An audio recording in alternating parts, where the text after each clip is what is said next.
Good afternoon, ladies and gentlemen, and welcome to the Watches and Wonders Salon 2022. We are broadcasting from the very heart of the fair, and we are very happy to welcome you here today. Sunday means fourth panel discussion of the week with new guests and a new topic, that is digitalization.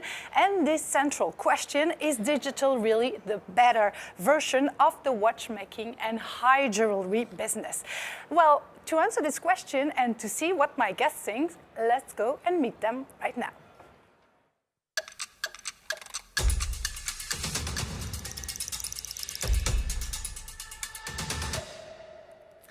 And good afternoon to you all. Thank you for being with us today. I'm going to start on my left-hand side. This is Chris Granger here, your CEO from IWC Schaffhausen. Thank you for being with us today. Hi.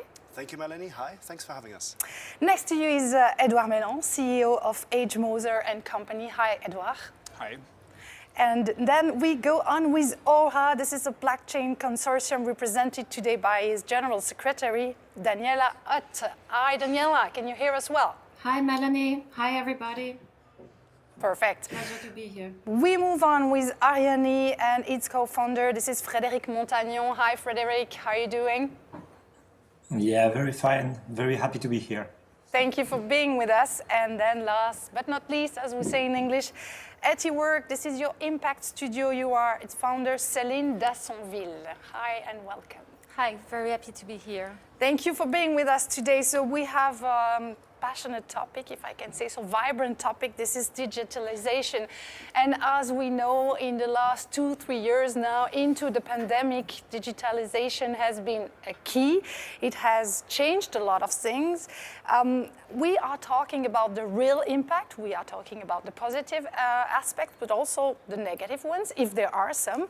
I would like to have, first of all, let's turn to IWC Schaffhausen, let's turn to Age Moser to see how it has been impacting your business in the last 2 years.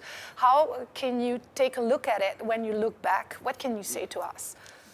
Well, Melanie, it's been an absolute steep learning curve for all of us, and I think I remember fondly that a couple of years ago in March, I think we didn't know what Zoom was, and I think I got approached saying, should we change from Skype to Zoom? And basically I had never heard of Zoom. So I think now it's become a household name in our teams. There are other providers, of course, but look, it's changed the nature of interaction in our business fundamentally, because of course, our business was organized around key events that were very brand-centric, right? And when you think about even 5-6 years ago, life was relatively simple in terms of launching a product, an advertising campaign, having a dealer network and a journalist network to carry that message out. And it was a very plannable, unidirectional process. Whereas I think what we've seen with digitalization is that the whole idea of communication is now an every day of the year, multi-channel, multi-language exercise, where we today, for example, we introduced something called an activation committee, which is basically mission control, where the sole purpose of this is to get all the timings of product drops correct with communication launch, with training, with availability of accessories, etc. So this constant coordination has become a 365 days a year job. And of course, what we've also seen is that through what happened in the last 2 years, we were suddenly able to speak to many, many more of our clients, journalists, partners on a one-to-one basis via Zoom. And I think we've learned what the advantages and what the disadvantages are. And now here at Watches and Wonders, we're truly coming back to a hybrid format in the truest sense of the word. Mm-hmm. So we're here physically, but it's no longer is it sort of the villa, the castle where the world comes to us. It's the start of our roadshow. So the entire setup here in Geneva will go to cities and countries around the world to bring the message to our clients. We are live streaming out of 3 studios, so the same principle as the last 2 years. And for the first time, we're now in the Metaverse. We've built a setup within the spatial environment, also with Ariane's great help in the NFT part of it, to bring people also into a VR experience. So for Web3 to go from a flat 2-dimensional experience online to a true 3-dimensional spatial environment. 3D, almost 4D. With or without goggles. You don't want it 4D, I tried that, it's not great.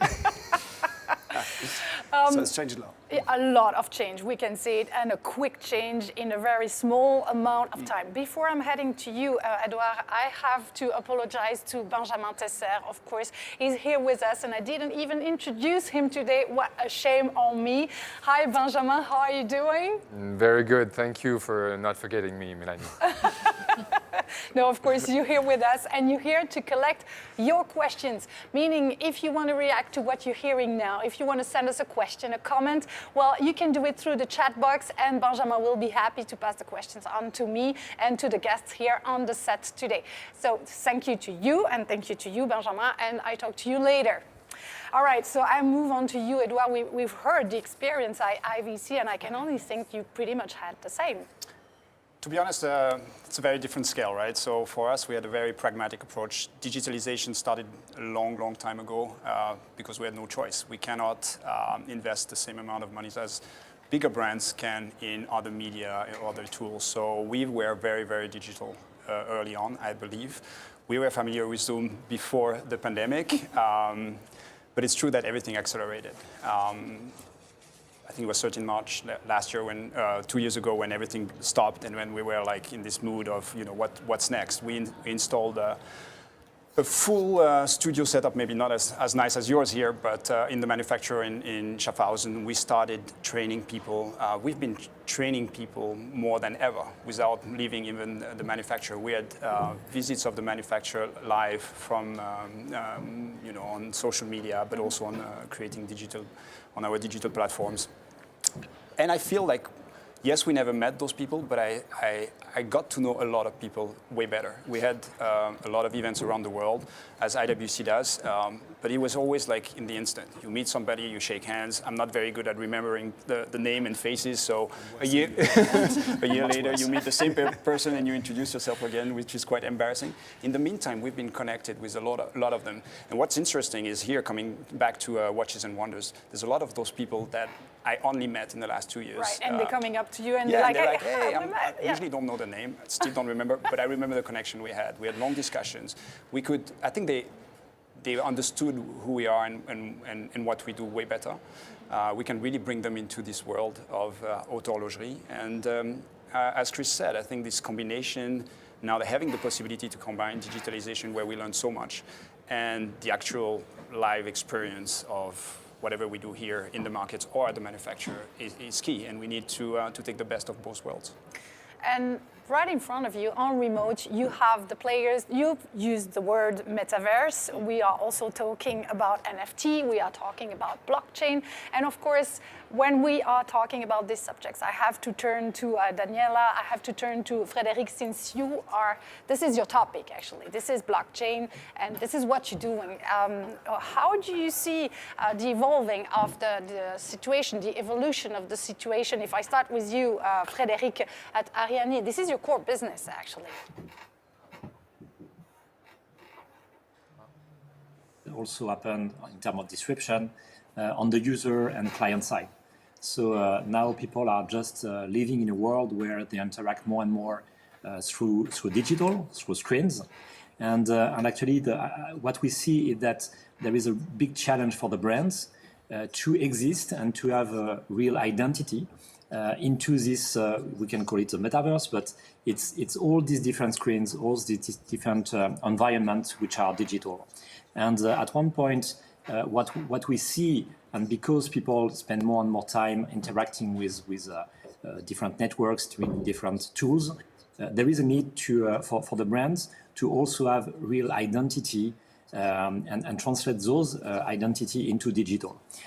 So where we try to help the brands is to find a way to create experience and to translate those brands and those real assets into a digital one.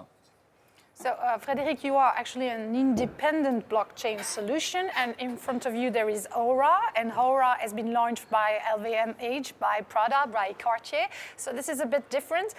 How do you approach the situation, Daniela?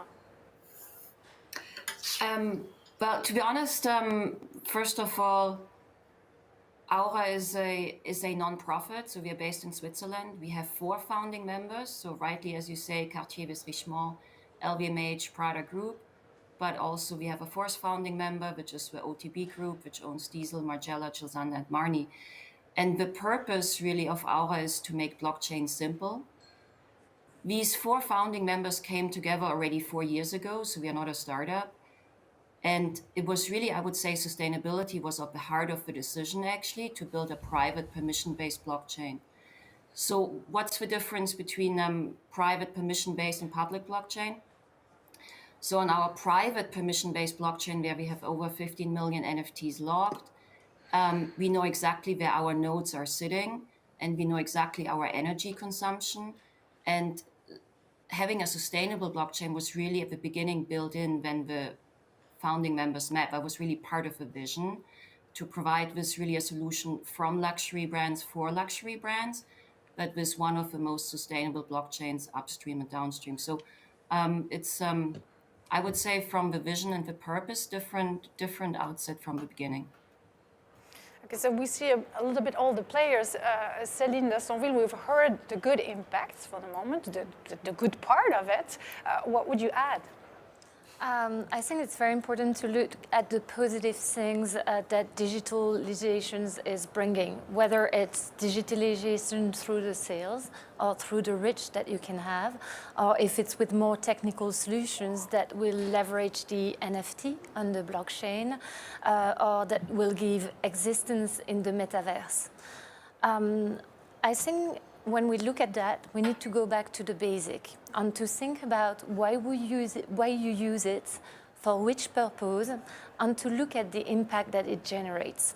So, for example, if we look at the traveling habits that we might have had in the past in luxury company, that's true that when we digitalize the meeting and then we make it an entertaining experience, we're gonna gain into in terms of CO2 emissions. At the same time, the more we will distribute online the product, the more what we call the last mile, the way the product go to the consumer, will become, I would say, a pain point that will need to be improved to make sure that measurements of environmental impact will be taken into considerations. When we look at blockchain, it's a buzzword. NFT is a buzzword, and I think that many people don't really understand what it means and how it can be used. So there is a huge opportunity to be able to give transparency to the consumer. If you use the blockchain to track and trace the origin of the material, and at each time of the step within the supply chain, we try to calculate what is the environmental impact and the social impact so that we can bring transparency. And that's a key advantage. Then moving into the metaverse, then it's go back to why we go there, where we sit on the metaverse. There are many places that we can settle in the metaverse. Sandbox is one of the most well-known. And we need to look at really why we do it. So for example, NFT has been used to ease the process as well for pre-owned, which has a positive impact in terms of environmental footprints. There are Sotheby's that said that they will launch the new auctions for quite well-known watches, that they will be using NFT to do these auctions. So it all goes back to what is the usage, and then what is the impact on the consumption when you use the metaverse. Because of course, digital pollution so far, it's only 4% of the climate warming, but it's scaling very, very high. So we need to leverage digital technology, but with a sobriety approach and with a purposeful way. Of course, because now we are maybe at a level that is okay, but what will happen in 2 years, 3 years, 4 years when we see how fast it evolves? Edouard, I saw you before smiling when you heard Céline. What is your reaction to what you hear?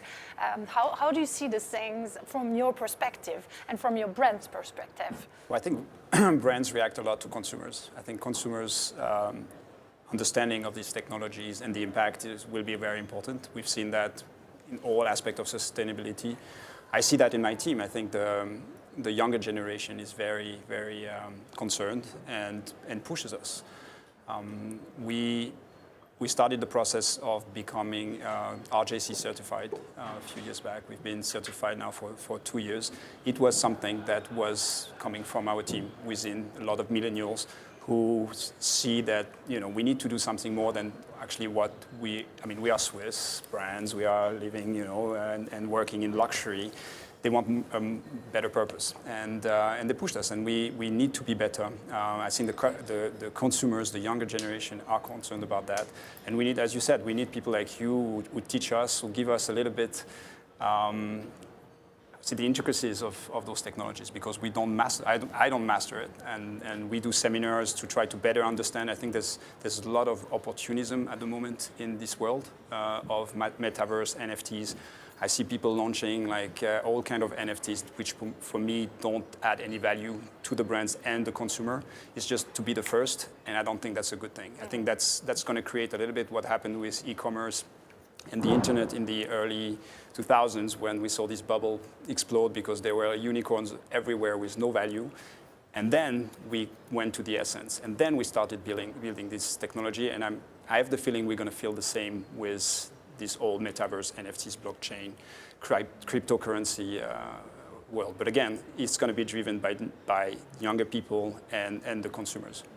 And I'll let you react, and then we go to Benjamin, because he's got a question from the audience, but I'll let you react. I was just saying, and I was giving back to Aura and to Ariane.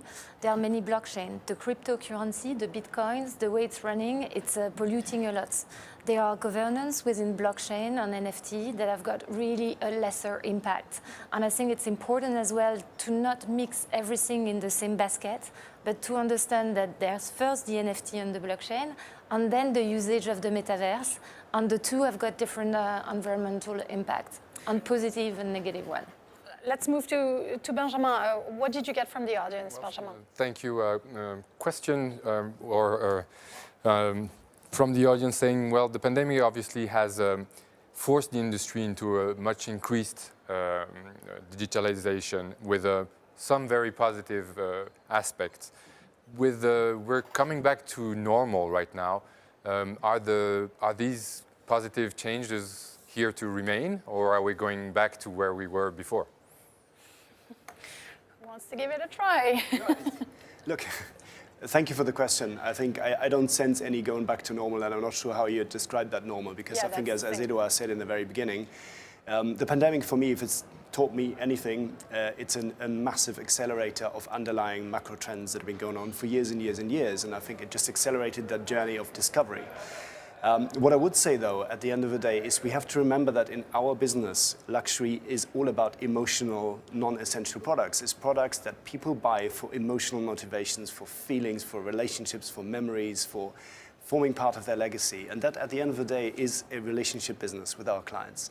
So I applaud the efficiency of everything digital and direct, but we mustn't forget that this is only part of the answer, right? The reality of a consumer interaction with our products is much, much broader than simply saying, I buy something very quickly online. We have to understand that the same customer across multiple countries, product categories, and touch points will be in the mood one day to have an in-depth conversation, maybe with a watchmaker or with somebody representing the brand at an event, in a store, somewhere out on their bikes for hours on end. And then another point may want to purchase a product really as quickly and efficiently as possible, and all they're looking for is the search button on their mobile phone to enter the product. Can I find it around me? Can I order it online? Have I got it tonight? At this point, they don't want to see a brand movie. They don't want to interact in the metaverse. They just want that product very, very quickly. But it's not different categories. I think we have to understand that our consumers are crossing those boundaries all of the time. And this is where the next buzzwords of new retail and omnichannel come in, because that's ultimately where that magic lies. Do we manage as brands to span this entire ecosystem of very traditional physical experiences to very fast and efficient virtual experiences in a way that represents the relationship that our clients are looking for and provides the right service at the right time? And I think that's where we're heading at. But I think on this point, we can turn to Ariane, we can turn to Aura, because this is really what you are offering, to have this contact from the start till the end with the relationship that goes on through the brand and the customers. Daniela, do you want to answer? Sure, absolutely. Just to rebound maybe to a point from Celine before, fully agree, you have to be very conscious of public blockchains and its impact on private blockchains. As I mentioned, this was a decision by the founding members actually 4 years ago to build a private permission-based blockchain, which is obviously much more sustainable. than, for instance, a public blockchain. Now, coming back to the consumer, what Chris and Edouard mentioned here, I think it's really about the end and not the or, and really seeing the benefits from it and really being there and using this technology, in particular blockchain, to be there for your consumer for the whole product life cycle, to give really more trust, transparency, traceability, and convenience. So our was really created, these really competitors came together to collaborate for the greater good, and the greater good here is to put the consumer and the planet at the heart. And that means you create not just a very sustainable solution, but you actually use this technology to give much more power to the consumer. And that power I see as really being there for him or her for the entire product lifecycle when the product was created, but really provide more information from what goes in the product, when it was produced, when it was sold, from the brand to the wholesaler, from the wholesaler to the client, and then sold on or gifted. And all of this you can actually register in a hash beyond the blockchain. So you provide actually much more information to the consumer and really providing much more power and convenience, for instance, in resale. And another aspect, it's not just being there for the consumer until the product has been sold in the directly operated store or in the wholesaler, but really being there also for the consumer for repairs, with the e-warranty to make it really much more convenient, and then also to be there in resale. Frédéric, if I get back to Ariane, as we've heard, there is a question of authentication, traceability, sustainability, and also personalized services for the customers and for the brands. And this is a matter of trust, isn't it? Yeah, absolutely. Actually, so when we look at the habits and the life we have today, we spend a lot of our time, possibly most of our time, connected and in a digital environment. So for a brand, the question is how you can bring the values and the utility of your product into this world. And this is exactly what we do. So we try to make possible the connection of all these devices, these assets into a digital one.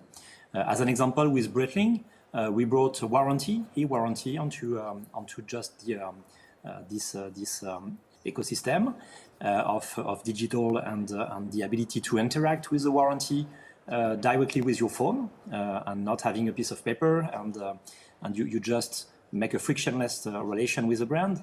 With Panerai, we have another use case. They produce NFTs for real assets, and then those NFTs you can add a lot of memories during the life of the product, just to build a real identity for your own product that make it totally unique, and bring with this product all your life and the key event that happens.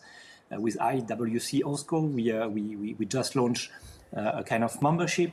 So you enter, actually, when you buy a product, you also enter in a membership in a VIP part of the customers, and we can create a token gated experience with those NFT. So which means that even if you don't have the watch with you, you have the opportunity to get another experience digitally, and it's all about that. So how we can translate what the brands used to build in a physical world into a digital one, and because of the existence of NFTs, we can bring these values, this unicity into digital. So it's all about that, yeah. Chris, you wanted to react to what has been said. Yeah, no, I just thought there's an excellent point on this entire idea of the blockchain being actually, at the end of the day, a greater customer experience as an outcome. And I think just to highlight again that we make products today in our industry that are basically for eternity, products that we guarantee as mechanical timepieces are serviceable for years and years and generations to come. And when you then think about the life cycle of such a product, is yes, there is a first selling process whereby a first initial customer buys that product, but we all know it's very unlikely the last one. So these products are gifted, inherited, resold, many, many different ways.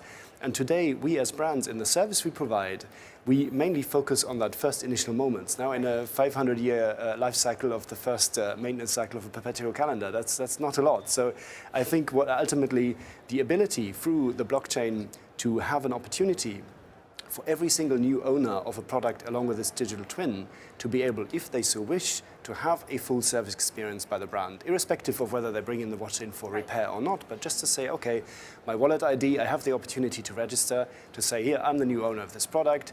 There is all the elements of traceability, sustainability, ownership certification, but also the ability to become part of the history of this particular unique product and have the same client experience that a new customer of the product would have. And today, if I think a given watch maybe has 6, 7 owners over its lifetime, or however many it be, why are we only offering a service to one? And then it sort of radically stops. And I think especially this part of it, the journey is extremely exciting, and it's not just a buzzword and extremely relevant to our customers because it really upgrades the way that the life cycle is looked after today compared to. So according to what you, it was. if I hear you well, it's here to last, and actually you have to invest in these kind of. 100%, and I think also to what Edouard said earlier, with some new technology, especially when it comes to communication technology, and at the moment the Metaverse I would put in that category because it is very fresh. There are many places online where the Metaverse might or might not be happening. For my kids it's mostly in Roblox and places like that. For us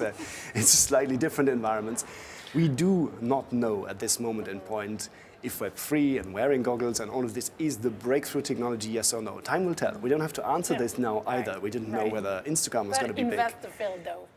Yes, and it's also, it's okay to experiment. You know, the world is not going to end because of that. Whereas with blockchain, I think, is very clear what the benefit is going to be, and we have to build it strategically. I have to move to Benjamin because he's making me signs. Yes, I saw you, Benjamin. What are the questions coming in? Well, an interesting question that really shows how fuzzy the definition or the understanding of the metaverse is. It's how is selling virtual products on the metaverse helping sustainability and the much needed digital sobriety? Yeah, Celine, I think this one is for you. Well, and Edouard is released. so we didn't say that the metaverse was here to solve the issue of digital pollutions, because it would be a mistake. When you create a metaverse, the metaverse is a bit different than the blockchain. It's working mainly on the cloud, and the cloud is really much more energy intensive in terms of maintaining and entertaining. Then it's go back to what do you do in the metaverse? So you can assume that you want just to go in the metaverse because it would be advertising strategy. And maybe it would be advertising strategy that would have a lesser impact than a movie film that you will shoot, I don't know, in South Africa, and that's going to be broadcast. So it's all questions of saying nothing is bad or good. Everything needs to be measured and understood why it is developed. Then one thing that seems to quite important is that when we talk about metaverse, when we talk about blockchain, the world shouldn't be disconnected, because the blockchain in terms of traceability is nothing if it's not able to recognize that, for example, a stone that has been extracted from Botswana is really the stone all across the process. So if it doesn't match within the physical identity, then it's a nice blockchain, but it's a blockchain that is not relying on physical DNA. It's only words. So in the metaverse, I think that there will be metaverse that will be greener than other. And what we need to look for is measuring, reducing, and if there is an impact, trying to compensate and making for the right value that we want to bring to the client experience or to the brand knowledge in terms of managing its supply chain. There is a second question from Benjamin, but first of all, I would like to have Frédéric's reaction on the subject of metaverse. Yeah, one more time, the idea is I think, and the opportunity is to transform the customer relationship. And the difference between Second Life, which used to be probably one of the first metaverse 18 years ago, and what we have now is a question of interoperability. So the ability to get some data from one world and to put it into another world. When you think about it, when you are on Facebook or on Twitter, you are your own connection that you cannot move from a platform to another. The real opportunity with this new world and the metaverse we are talking about, the sandbox, Decentraland, are exactly built on that, is the idea that you can take your social graph, and this is your own data, and you can take your social graph and use it somewhere else. I think the real opportunity is there. And it doesn't really matter how this can be represented, if it's three-dimensional or not. The real disruption, and I think where we need to focus on, is personal data. This is and personal data for a user, a customer, or for a brand.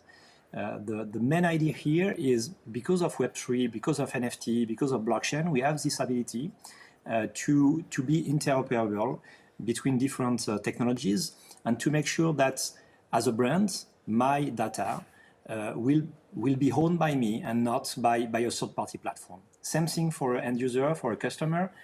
My personal data, I totally manage it into a wallet, and that can be took or manipulated by someone else. And I think it's very, this angle that is the most important one. We have the opportunity in this industry to rebuild the basis, the foundation of the internet when it comes to the data and the social graph. Céline, tell me if I'm wrong, but I have the feeling this is a real jungle, and it can be overwhelming for brands to deal with all that. I mean, there's a need of persons like you who can accompany, who can help, and I see Edouard doing like, yeah, we do need that. Well, it is a jungle, and it's going to become a more bigger jungle, because we can see that, in fact, the area of application within the metaverse are going to explode. For example, we talk about the second hand and the auctions. It's going to be something very interesting for the watchmaking industry. It can push as well circularity. Circularity is one of the business models that can have the bigger impact in terms of environmental footprint. So it's going to be interesting to do that. But there is one point that we haven't discussed or mentioned. If we go into this virtual world and then we start to travel through objects, meta world, maybe we're going to lose the connection with the nature. Maybe we're going to lose the connection with the real people. And all that, it's not something that we can live on without being really grounded in the one planet that we've got, and there is only one. So first priority is to make sure that the one that we've got, we protect it. If we can expand our potentiality for the sake of eco-designing, entertaining the relationship with the clients, bringing memory to the product that we craft for transmissions, then it's going to be awesome. But we have to be wise on the way we do it, and we have to make sure that we measure and we get a bit, it's an awful expression, sober about the way we use that. That doesn't mean not using, but using it with diligence, sobriety, and making sure that, because we've seen with working from distance, many people have developed some physical burnouts or some. So we need both of the. We need the best of the two worlds, and we need people that are that have got true diligence in the way they create their product, such as Aura or Ariane. So we'll see in a few seconds how we can be sober, but I have to head back to Benjamin, and then I get back to you, Edouard, as well. Tell us, Benjamin.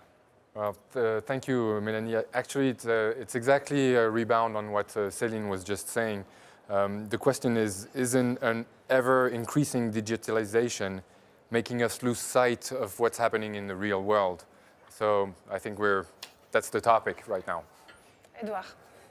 Well, I just wanted to go in your direction. I think a lot of people are looking at metaverse, blockchain, etc. In terms of ways to grow. Whereas I think it's the best way for us to optimize. I think demand is not anymore an issue for pretty much every watch brand right now. So I think we should look at those technologies and how do we build better, faster, optimize our supply chain, but not only looking at the customer. I think there's everything that goes into getting the products ready, producing them, sourcing, as you said, the material, and not only the experience of the consumer. I think there's a lot that we can add right now over there, and less about how do we grow our top line. I think there's little issue up there, and I feel at the moment the focus is really like still very opportunistic in trying to grow our businesses.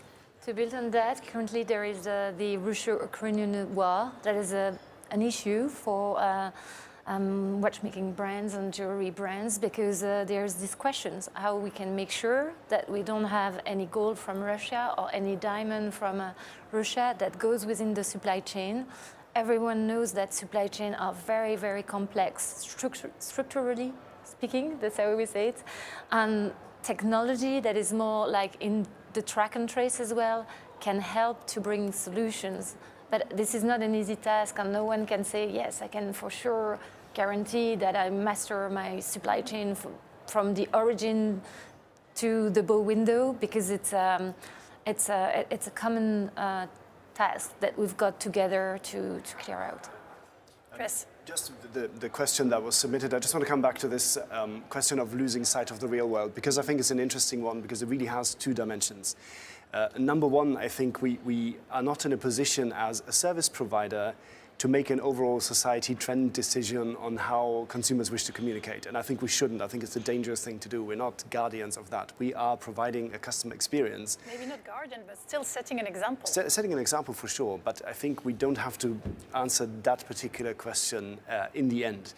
What I do think, though, is that you see that we come now from a world where we understood that for efficiency, experience, and sustainability reasons, we have developed our traveling global circus, as it were, into a hybrid model where we have more opportunities to speak on a personal level to our consumers than ever before.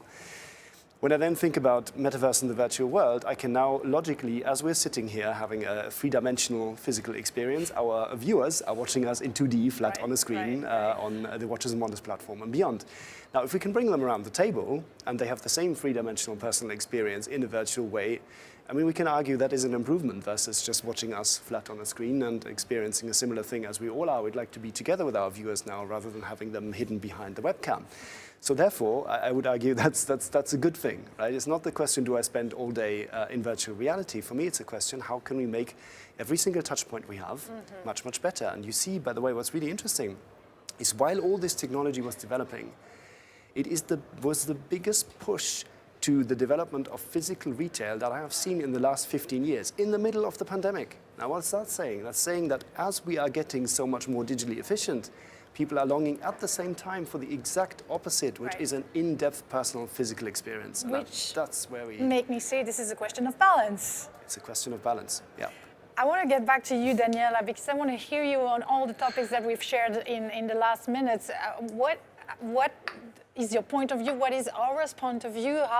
How do you put yourself in the middle of all these? Sure, no, good question, and such an interesting conversation. So, first of all, we keep it really a little bit to the basics, and how can we solve some of the industry pain points?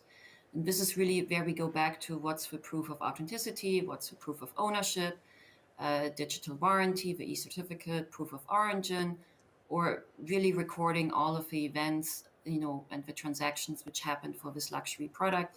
And as was mentioned before, it's not just about the first-hand buyer, but buyer number 6, buyer number 7, and so on.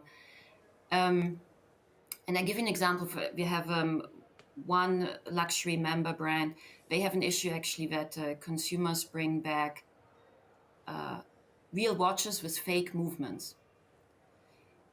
So this is actually, a whole new topic which we have to deal with, that actually some of the parts, such as a movement, is actually fake. And this is where, for instance, we use AI image recognition. So when the movement actually comes in and is being installed in the watch, it's actually being tracked and it's recorded on the blockchain, and it's being available, it's immutable, and it's available for the next 100 years. So I think it's coming back really to some of these pain points which the brand has. I give another example. Traceability, as you all know, is really hard. I mean, Celine just mentioned it. Specific case right now with respect to diamonds, for instance. At Aura, we have a diamond traceability committee, because it's really hard to actually make all of this work. And I think this is where it's handy that we can organize really all our members, that means the founding members, but also independent brands which have joined by now, to really come together and work on some of these solutions together. When we go on Aura's internet site, this is written as opening page. This is not just technology, this is about new possibilities. So my next question to you, Daniela, what are these future possibilities? You've listed some of them. Can you give us some more? Sure. It's, Aura's purpose is really to make blockchain easy for brands who have, they don't need they need zero blockchain knowledge in-house. We have Aura SaaS, which makes it really easy. It's really about enabling the brands to benefit from all the various aspects for blockchain, but they are also, in terms of Aura, really providing this whole ecosystem. This is that bringing the member brands together on various topics, but also having various members brands. For instance, we connected a luxury furniture maker who had a certain issue with, for instance, tagging, and we connected him to a luxury accessories maker.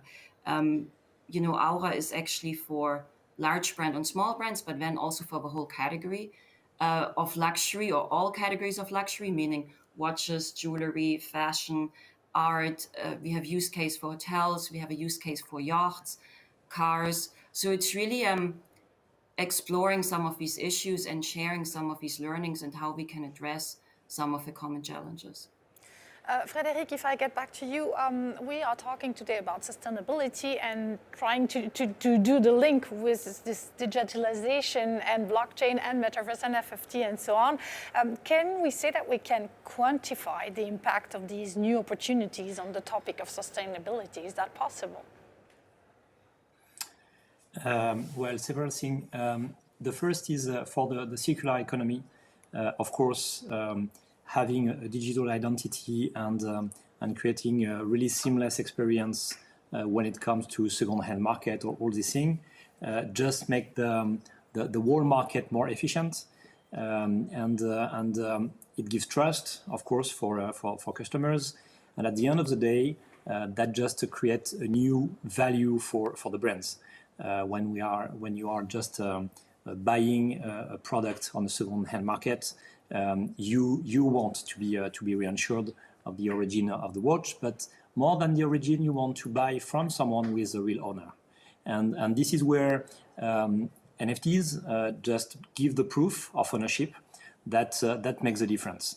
Of course, there are the topics you were just mentioning with Laura about the authenticity of a watch and how it can be modified. But I think the most important thing is to be sure that the owner of the watch before you was legit, which is one thing. The second thing is in terms to answer your question, we see the opportunity for brands to enter a world of services. So probably that's at one point before the pandemic, the idea was to produce more, to have more product, to sell more. But at the end of the day, now customers are looking for more value for the same products. And this is exactly what you can build on top of one product. So you have a watch, you probably want to get more from this watch instead of trying to have more and more products. And the idea of giving an identity, a digital identity for an experience and for a product into a digital world, just open the possibility and and be leveraged by brands to build new services and to upsell to new things that are not only products but also experiences. So I think that it gives a good balance. So now a customer is not just someone that buy a product and that's it, but someone that you can have on the long term, giving more and more value, opening to more services, to more experiences that you actually can charge, by the way. Edouard, is this the direction you want to go to? Do you feel, are you sensitive to the topics? I think it's one of them, definitely. I think this, you were mentioning the aspect of secondary market. I think the value of a watch is probably not anymore the value you sell it for, but rather the value it's reselling for. And obviously, there's a lot of speculation. There's a lot of manipulations as well. And I think that's where we can bring a lot of transparency, and the big word is trust. From my perspective, here we can give a lot of perspective about the past, but I think we can also use blockchain and NFTs to give our customers a little bit of a look into the future. A simple example, a manufacturer develops a new movement and launch the first product, and it's going to and sell at a certain price. The customer buys that watch. Even if you say like it's a limited edition, he's not going to know how many you're going to produce in the future of that particular movement or that particular model. Yet if with using those technologies and maybe allocating a certain number of NFTs to that particular development, you could tell them, listen, yes, you're buying the first one, but I can promise through this technology that there will be ever 1,000, 10,000, depends on the scale of the brand, but giving them a little bit of an idea of what the real value of that product. And I think there's a lot of things we can do also, in not just showing like the traceability, the transparency within this trust, but maybe giving them a little bit of a peek into the future. You want to react, Chris? No, I was just smiling because our world can really learn something from the NFT world there. There's a term in the NFT world called the diamond hand, which means they're NFT investors who are holding on to their artworks for a longer period of time for passion. And I think we have that same point in our industry, that we would like to see customers who enjoy our products. We'd love to have this long-term relationship that our colleagues have been mentioning. And maybe there is something to be learned in that sense, that we can differentiate from passion and reselling a little bit. Right. Céline, we've heard a lot of advantages, actually, a lot of good things coming out of blockchain, of NFTs, Metaverse, and so on. But I'm sure there are some aspects we have to take care of. You want me to be the bad one for the closing? Yes, I don't know if I will. We always need a sniper. You are the sniper today. Well, in fact, I would say all what we discussed with subtlety on the usage and the purpose of the technology that we will have. And I think this is very important. And creating community, designing the way you repair the product, because repairing a product is the best way of not creating an impact. Offering upcycling services, and going back to what was the true DNA of luxury, which is maybe not having standardized product, but to shape it into making yours. Me, when I went into jewelry, my dream was to create within the product the memory of the reason why you purchase it. Because the price you pay is not so much the price of the product. This is the price of a product that meets the value that you think you have, and the story, maybe a love story, maybe a friendship story, that you put in it. And if it's moved through generation, or if it gets resold for any reason, I think it's very interesting to have those stories. So this is my positive aspect. Then my negative point would be, we're talking about the impact.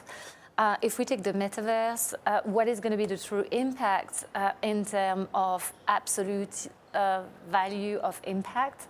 It's going to be the device that the user purchase to go into this metaverse world. So according to a study, I'm not inventing that, they say that this is the multiple device that we're going to have to access the metaverse world, and the new glasses that we might need to create holograms that will have the biggest impact, because the productions of those e-tools is very impactful, intensive, and it's using very rare resources that we're missing currently.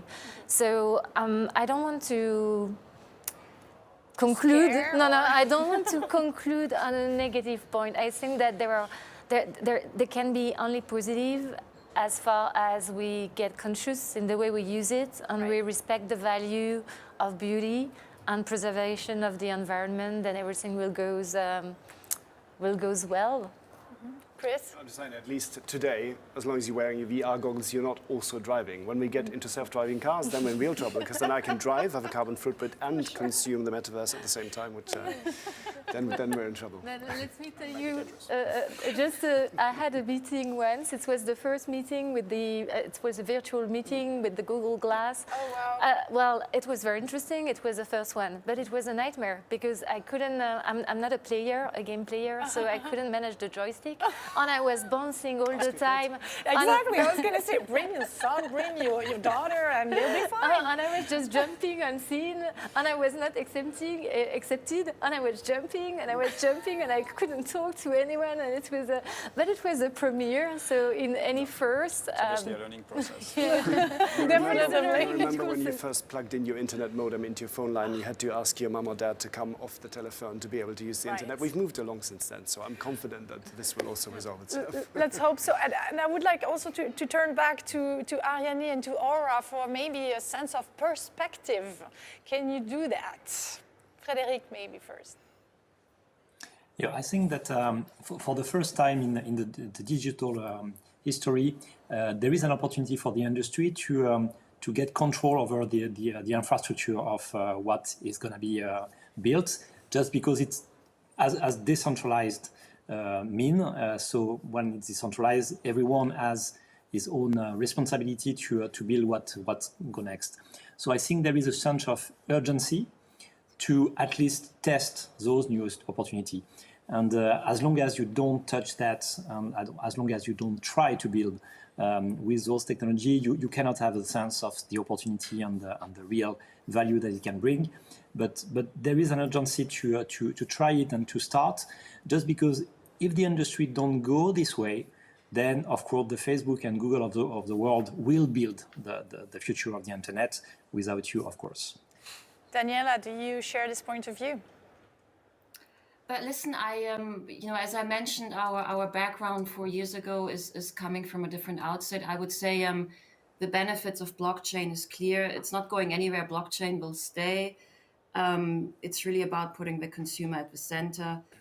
For Aura, we're going to be carbon neutral in 2025, so we keep a close eye on that. And I think coming back to what Celine said, it's really about being conscious, the impact you're having, because whatever action you do, you have impact.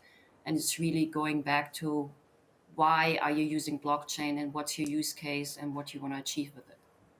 Being conscious, this is the word you actually used, and I think it's one very important one in every field we are going into. I'm turning to Benjamin one more time. I'm sure you have some more questions for us, maybe some concerns from our audience today. Well, I have a concerned citizen, probably an older generation, asking, what is our low-tech products? Shouldn't they remain so? They are. That's the beauty. Look today at the youngest generation that is entering the space.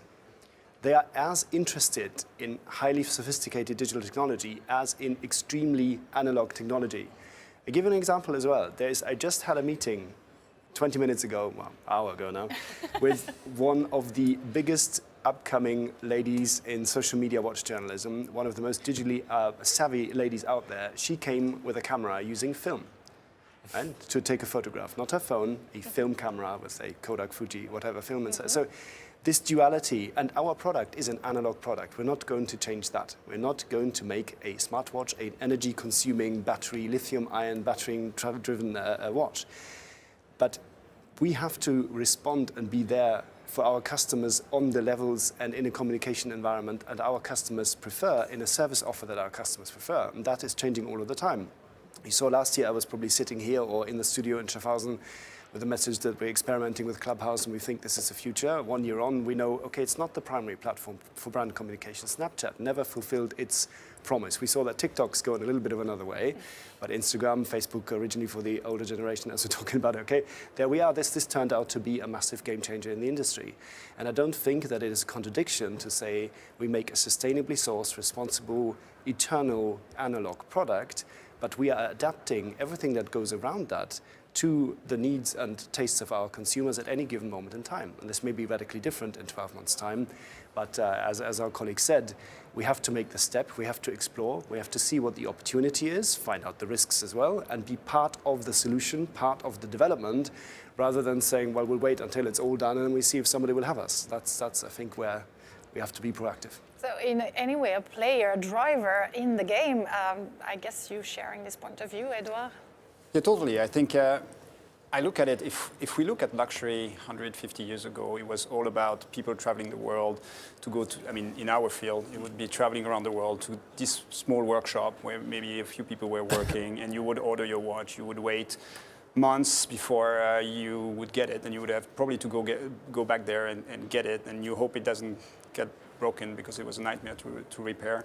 But there was a very close relationship between the person who was making the watch and the person who was actually building it. I think if this old technology get us, and that's my feeling right now, and probably to you as well, gets us closer to our consumers, it's really a step. I think this was a big era where all we were doing is producing watches, using ambassadors to kind of humanize our brands. I think today this technology is bringing us way closer to our customers, whatever the size. I thought for many years, we're small, so it's easier for us to be close to our customers. The big threat is those big guys. They're getting close to the customers as well. We need to continue to move fast, but I think that's a huge benefit for everybody. So would you say it's like entering into a new world and you can feel the shift, but you want to go? It's a bit scary at the same time, but you definitely want to go? Yeah, but that's why we need people who master this, or are studying and mastering this field and can help us. But again, I look at it as how can it benefit, how can it get us to continue to build this relationship. Luxury is about products, but also about this emotion and this connection we have with the customers. And we see here, like people come and we like hugging each other, and it's probably very bad for COVID, but whatever, you know, we're all gonna spread it. We're competitive, so we're not going to hug each other. But May I just say, what an achievement to have a panel with the two watch brands from Schaffhausen sharing the table at the same time. Amazing, isn't it? And you need to come to Geneva to do that. Yes, yeah, we do see each other occasionally. It's a first. Celine, maybe let's take some words to just conclude on these words from this panel, from everything that we've heard for 1 hour. What should we take out? I would say digital in itself is neither good or bad. It depends how you use it. It can be very good for habits that were very CO2 intensive, such as traveling all around the world to sell, to train the people. And if a digital channel can be used to train, teach, improve the relationship so that when we get physical, we get the most out of it. That's very interesting. I don't know if you say get physical in English. Well, but then in regards of the NFT, I think that they have proven their usage to help to solve key issue of the sectors, which is when you used to buy a watch, it was often for a gift. So the relationship with the person that was really wearing the gift, wearing the watches on the brands was not existing, and it needed to exist with a consentment. When you say yes to enter the relationship, and the NFT enable that, and you can build huge services around it. In regard of Metaverse, so far, it's very trendy. It's the new hype. So we don't know if people goes because they want to have free PR or if they've got a real purpose. But from what Ariane said, we can see that in fact there is way to uplift the luxury proposal by developing new services. And these services will not be the same for all the brands. They will be done according to that.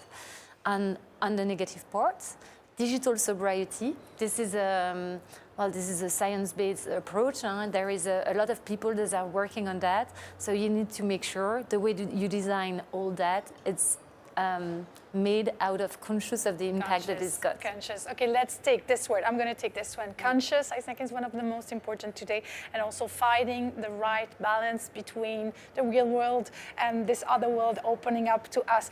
Thank you very much for being with us today. Thank you, Céline. Thank you, Frédéric, Daniela, Edouard, and Chris for sharing your point of view on this amazing topic, digitalization. Thank you for watching us today, and of course, we'll meet again tomorrow at 1 p.m. Swiss time for a new debate on a new topic. We will be talking about new clients' expectations, and I will be co-hosting this panel discussion with Jack Foster, Editor-in-Chief at Harding Key. So be sure to tune in. Thank you very much for watching. See you tomorrow. Bye-bye.